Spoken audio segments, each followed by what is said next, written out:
the ground, and a lot of other players we see still doing the Saproling migration type stuff, very much leaning on going as wide as possible. Amara, Soul of the Accord. And there you see Amara entering the battlefield for Zachary Kiihne. We're going to pass back to Jason Reid. What do you think of this Jeskai Feather deck, Jerry? It's interesting. I know that people were messing around with Heroic, you included, and it wasn't a deck that I was necessarily drawn to, but I felt like enough people were working on it that eventually they would figure it out, whether it was good or if it needed another color or what have you. And I think Jason Reid's deck looks really good. You see a couple copies of Ryle, which is another card advantage engine in combination with Dreadhorde Arcanist. And then the blue splash for things like Dive Down, Dovin's Veto in the sideboard, Chart a Course, all good things. Yeah, I think Chart a Course in particular, giving the deck some just hard card advantage, really benefits from that. Also pretty busted with Dreadhorde Arcanist if you're able to pump it up just a little bit. Right, and with Gerd, Jason will often be able to do that. So there you see Dreadhorde Arcanist entering the battlefield, though the start for Zachary Kiihne getting wide real quick, and it doesn't take much, just an Amara and a Saproling migration, and there's already quite a big battlefield presence. But here's a fine follow-up in the form of Gideon, and ooh, there's a nice interaction. Gideon combining with Amara, Soul of the Accord. And there goes Amara getting into the red zone. What a busted affinity-like draw from Kiihne. And this is with no one-drop, too, keep in mind. Pretty wild stuff, and, you know, Jason's deck has card advantage, but catch-up mechanisms, at least in game ones, not too many of them. Things may change when we get to game two, but let's see if Jason can mount some defense here. Here you see another copy of 10th District Legionnaire, the card with the quasi-heroic effect in this deck. Also see some Jerry Thompson tokens. Big fan. Yeah, big fan. Nice looking token. Surprisingly few Brian Gottlieb tokens. Surprisingly, really. I don't really know what's happening with that. Sometimes you just have to stay true to your aesthetic. So Jason having to think what he wants to do with this 10th District Legionnaire. It is going to rumble into the red zone, and Jerry Thompson's going to hop in the way, make a block.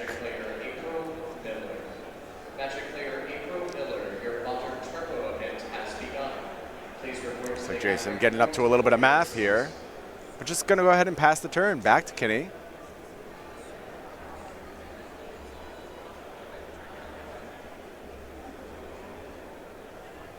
And it looks like on Zach's turn, we're going to fire off a Reckless Rage, taking down that Amara, putting a token on the 10th District Legionnaire, and taking a Scry as well.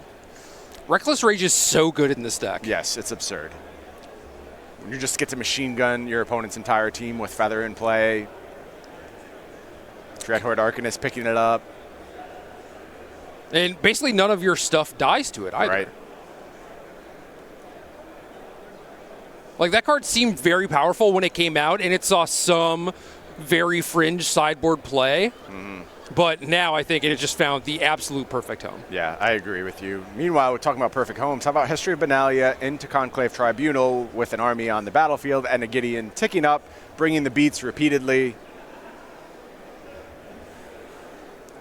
You know, you see this deck look this impressive in Zach's hand, and you start to ask, well, why hasn't this deck gotten more penetration? What's your thoughts on why Selesnya tokens hasn't really been more of a thing? I honestly could not tell you. I think it's just not really an exciting deck, and I think that it has a lot of very close matchups. Okay. And I think people probably gravitate more towards having a little bit more agency. Like, if they want a mid-range deck that has a lot of close matchups, you would just see a lot of players gravitating towards something like Sultai because they have things like Ravenous Chupacabra and Vivian Reed, Hydroid Crassus, these cards that are just very powerful on their face, whereas Zachary's casting things like Saproling Migration. Right. In what is been known basically as the Goblin Chain Whirler format. You know, it's a risky proposition for sure. Yeah, and a lot of mono red here thus far today, but Zachary not phased whatsoever, moving to the 6-0 record. Casting another Saproling Migration on his turn here, continuing to get wider and wider and wider, and Gideon going to tick up again, and the pressure keeps coming from Zachary Kiihne. I'm always envious of the players who have like their one deck. Yeah. It's a good feeling. Yeah, you just don't need to do any real work. Like, obviously you test and tune, and Zachary's made a lot of very good changes to his deck with the release of War of the Spark. But it's got to be very comforting going into a tournament just knowing, obviously, I'm playing Selesnya. Yeah. I think you're exactly right. And no attacks with a bunch of these tokens, very likely signaling a large March of the Multitudes. That would be my guess. Jason doesn't care, doesn't even need to see it. He's already behind on board, and like you said, no comeback mechanism. Right. In game ones. In game one, at least. And now we're going to go to sideboards. And I think this is where this matchup can get a little bit closer for Jason.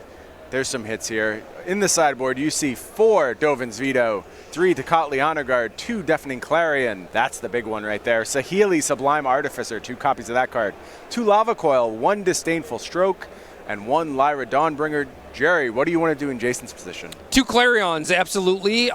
You could see going down the Dovin's Veto rabbit hole, but I feel like a lot of the ways that the Jeskai Feather deck can interact with Selesnya are a little bit stronger than just having a negate.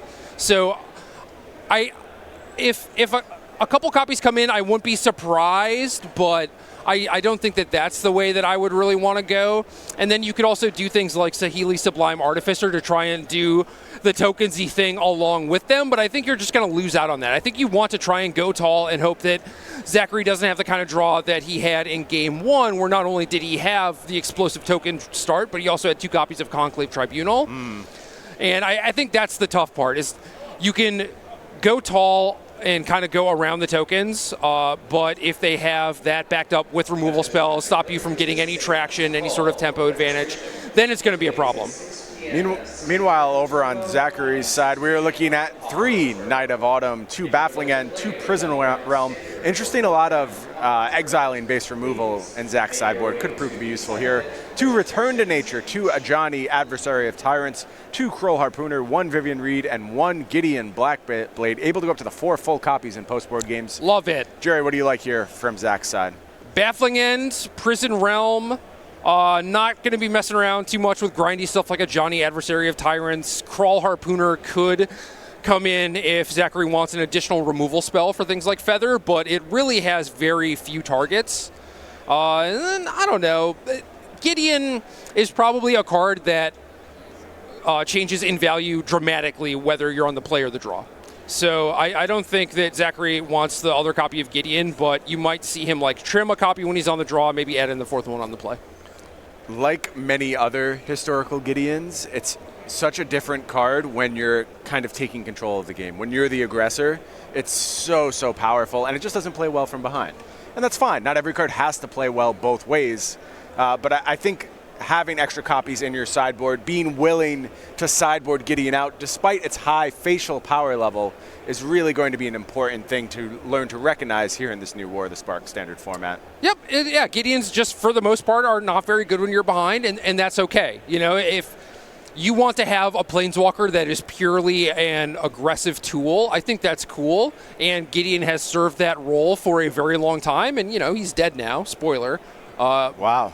What? Just throwing that out there. There's literally a card called Gideon Sacrifice. I can't believe you just ruined that for me. I had no idea what happened in this story. Stop. I was just about, actually, at the end of the day today, I was going to sit down and read the entire War of the Spark story, and now I don't even want to bother anymore.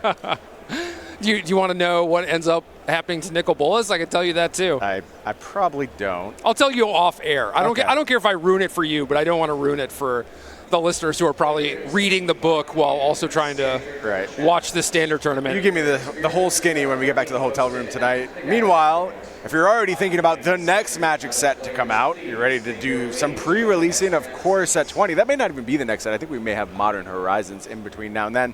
But we're going to have exclusive pre-release playmats for that. It's going to be Pervana, Jerry. There you see a cat meditating, reaching bliss.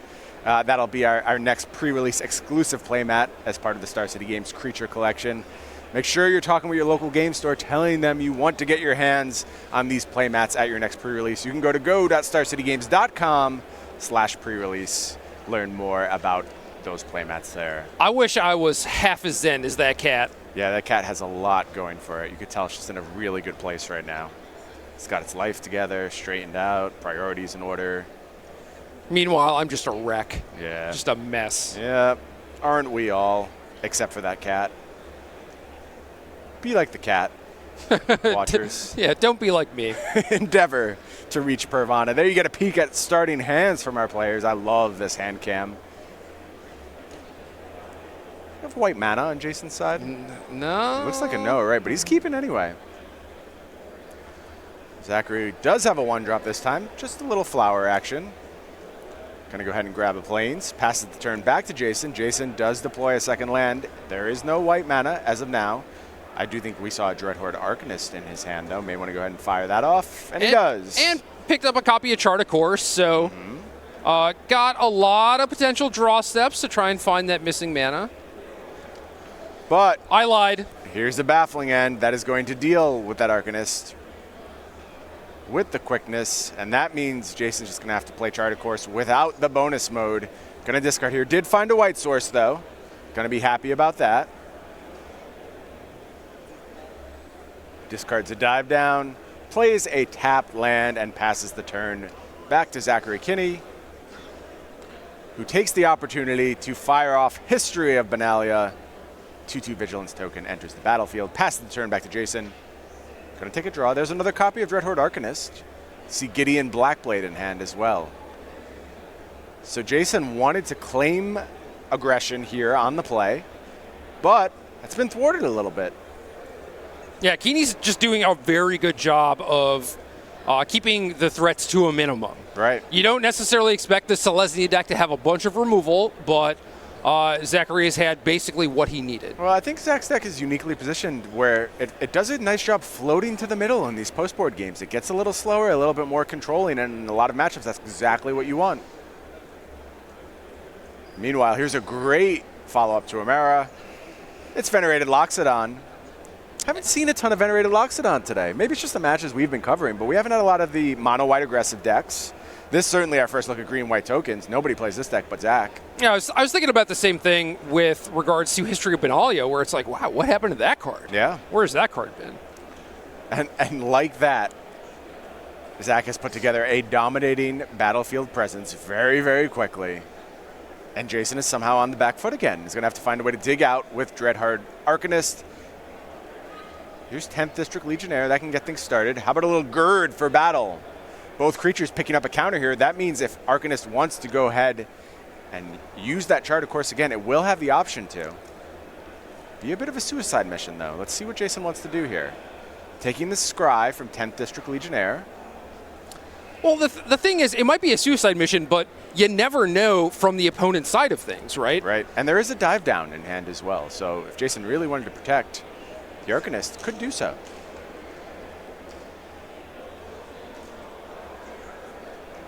Interesting turn here. Crucial turn, I believe.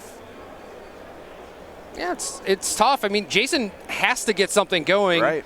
Because he doesn't have a lot of action in hand, was a little slow off the get, and now Kiihne has 20 power in play or whatever. He's facing a brutal attack on the next turn when the History of Benalia pumps up those knights, but just going to pass the turn back. Yeah, 18 total power, I think, coming in this turn. And here goes History of Benalia.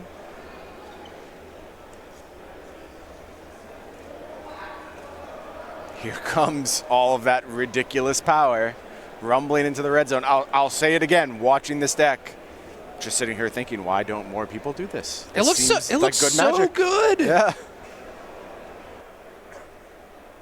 Why would you ever play mono white or Azorius aggro when you could do stuff like this?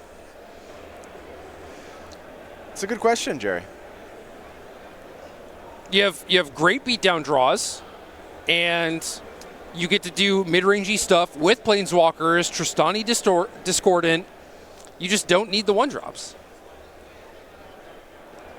Yeah, let's keep in mind, Zachary was on the draw and in a somewhat reactive posture to begin this game, and that changed in a moment's notice.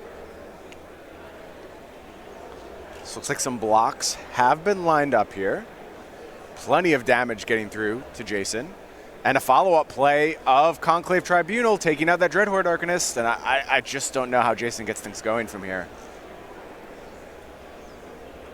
Teamer Battle Rage. That would be nice. We'll say Deafening Clarion would clean up a lot of the problems. Venerated Loxodon would still be left behind, but... Yeah, but you have a 5/5 to block that, so... Yeah. But regardless, that card is not in Jason's hand right now. Jason does have a Defiant Strike that's good for a scry and then a draw step. So if Jason thinks that this is his only out, he could go digging for the Clarion. Card goes to the bottom. What's the top card? Reckless Rage, I think. Yep. It's good. Yeah, clean up that Loxodon. Can we survive? That's the question. I think the answer is yes, assuming Zachary doesn't have another Haymaker in hand, which it seems like he just always has. He didn't play a 5th land. He's shuffling 3 cards still. Yeah, and they're spells.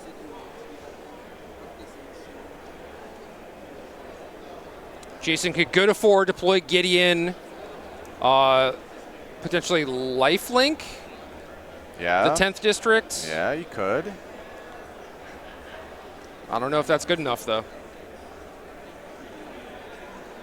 No second white source either. You'd have to deploy one from hand. Yeah, it has a Hallowed Fountain, which isn't free. Nope.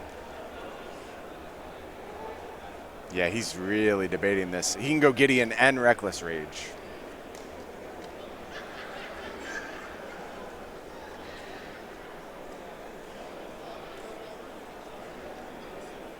Doing some quick maths. Oh no, land tapped. Land is going to be tapped.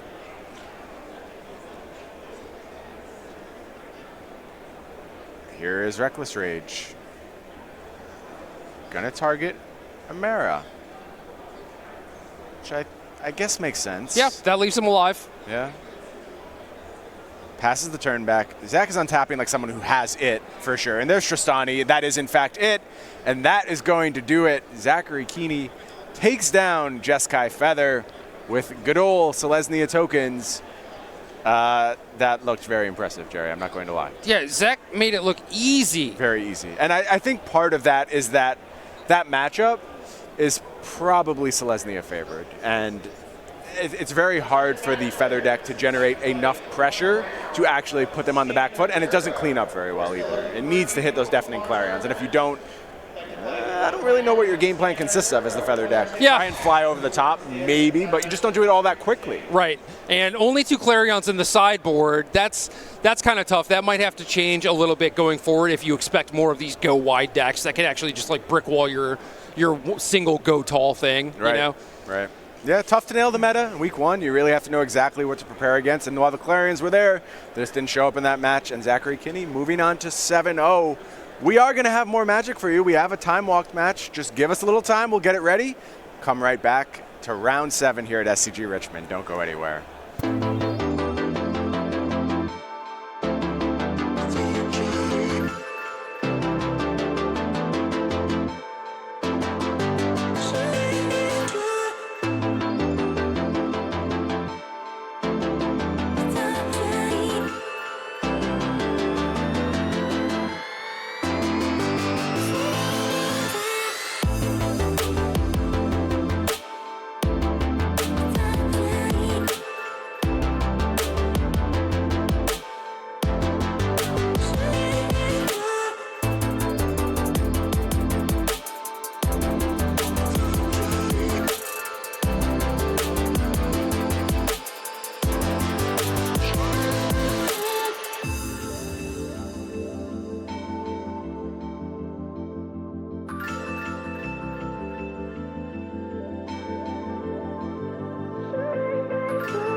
Welcome back to round 7 here at SCG Richmond, brought to you by Ultimate Guard and Okie Dokie Dice. I'm Brian Gottlieb, that's Jerry Thompson.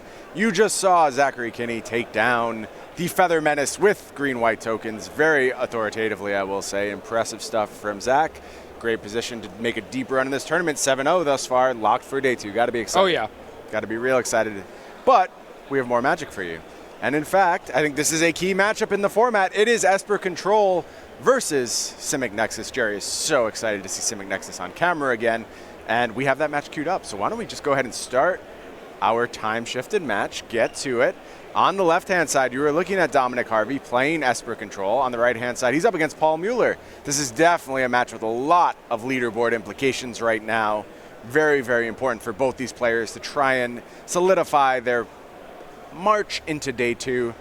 Dominic Harvey playing a very interesting Esper Control deck. Jerry, tell the people about it. It's Esper Control, but it's not. Dom is playing 0 copies of Chemist's Insight, instead opting for God Eternal Kiihne. And Kiihne is a card that I think is incredibly powerful, but not one that we have seen a lot of so far this weekend. And Dom is basically just like using that as his card advantage engine. Yeah, wild stuff. Dom definitely one who marches to the beat of his own drum. Respect. Yeah. Willing to make conclusions and stick hard to them. And one of those conclusions Dom has reached, 3-mana Teferi is really good. He's got 3 copies in his main deck. 3 copies Teferi Time Raveler, 3 copies of Teferi Hero of Dominaria. So actually just splitting them. 1 Narset Powder of Veils chilling in the sideboard, none main deck, but yet another person who is like, these 3-mana Planeswalkers are busted. Yeah, and I got to agree with Dom there. Meanwhile, over on Paul's side, a fine start thus far. Had some early acceleration to power out a Teferi, or excuse me, a Tamiyo. Already up to 6 mana versus Dom's 3. Pretty impressive stuff as far as mana development goes for the Simic Nexus deck, with Tamiyo already on the battlefield. Yeah, Tamiyo on the battlefield. Search for Azcanta, ready to transform pretty soon here. But Dom has this Teferi that really shuts down a lot of what the Simic Nexus deck is trying to do. So, I mean, Paul has some answers. He has a blink of an eye, 2 copies of Callous Dismissal. So he does have ways around it, for sure. Dom is able to find Vraska's Contempt, going to fire that off right away, take Tamiyo off the battlefield. Also, I suppose I should note the Blast Zone on the battlefield already. Of course. Paul Mueller still relying on Callous Dismissal as the win condition, playing 2 copies. Frankly, a bizarre choice. I don't know what the deal is there. I would never want the second copy over something like Blink of an Eye. Sure, Paul has a reason. I mean, you can bounce something and block. We saw that interaction come up against the mono red deck.